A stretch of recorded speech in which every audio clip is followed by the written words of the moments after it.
నేను Congress party TPCC రాష్ట్ర అధికార ప్రతినిధి పల్లె రామచందర్ గౌడ్, ముఖ్యంగా జైరాబాద్ పార్లమెంట్ నియోజకవర్గ ఇన్ఛార్జ్ మరియు మెదక్ పార్లమెంట్ నియోజకవర్గ ఇన్ఛార్జ్. ఈరోజు ముఖ్యంగా బీజేపీ ప్రభుత్వం ఎలక్ట్రో బాండ్ల మీద ఎన్నో అవినీతి కార్యక్రమాలు చేయడం జరిగింది.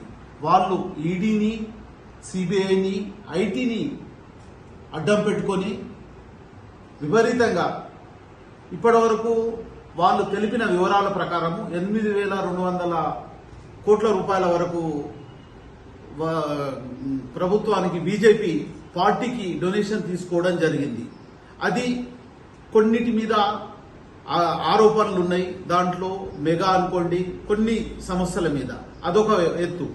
మరియు ఒకటి సెకండ్, కాంగ్రెస్ పార్టీకి సంబంధించిన పార్లమెంట్ సభ్యులు, లోకసభ సభ్యులు దానికి సంబంధించిన ప్రజాస్వామ్యబద్ధంగా న్యాయబద్ధంగా ఇచ్చిన డబ్బులు సుమారుగా 1,500 కోట్ల రూపాయల వరకు ఉన్నాయి.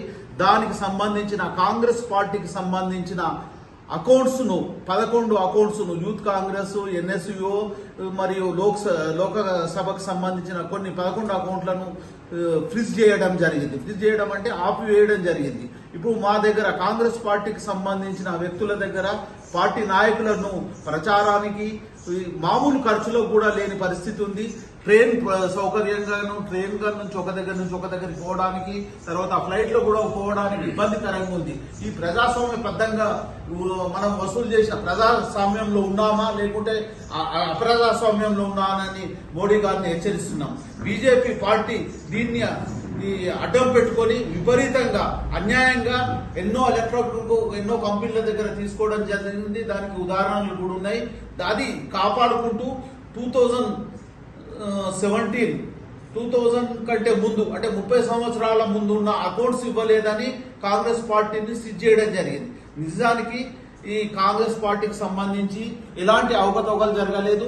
మళ్ళీ ఇంకో విషయం ఏంటంటే, పార్టీలకు వచ్చిన ఈ ఫండ్ మీద ఎలాంటి ట్యాక్సీ ఉండదు, ఇన్కమ్ ట్యాక్స్ ఉండదు, ఎలాంటి ట్యాక్సీలు కూడా ఉండదు అనేది మన రాజ్యాంగబద్ధము, భారత రాజ్యాంగం తెలుపుతున్నది. ఈ ఉన్న దాని మీద 10,000 మామూలుగా ఐటీ రిటర్న్స్ సరైన టైంలో ఇవ్వకుంటే 10,000 రూపాయలు మాత్రం ఫైన్ ఉంటుంది. ఇక్కడ 200 కోట్లు ఫైన్ వేస్తామనేది ఒక నోటీస్ ఇవ్వడం జరిగింది.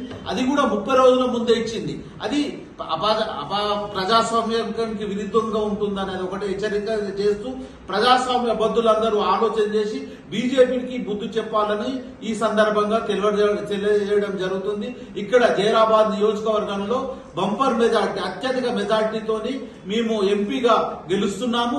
అదే రకంగా రాష్ట్రంలో 17 ప్రాంతాలలో మినిమం 15 స్థానాలను కాంగ్రెస్ పార్టీ విజయకేతనం ఎగరేస్తుందని ఈ సందర్భంగా తెలియజేస్తున్నాము.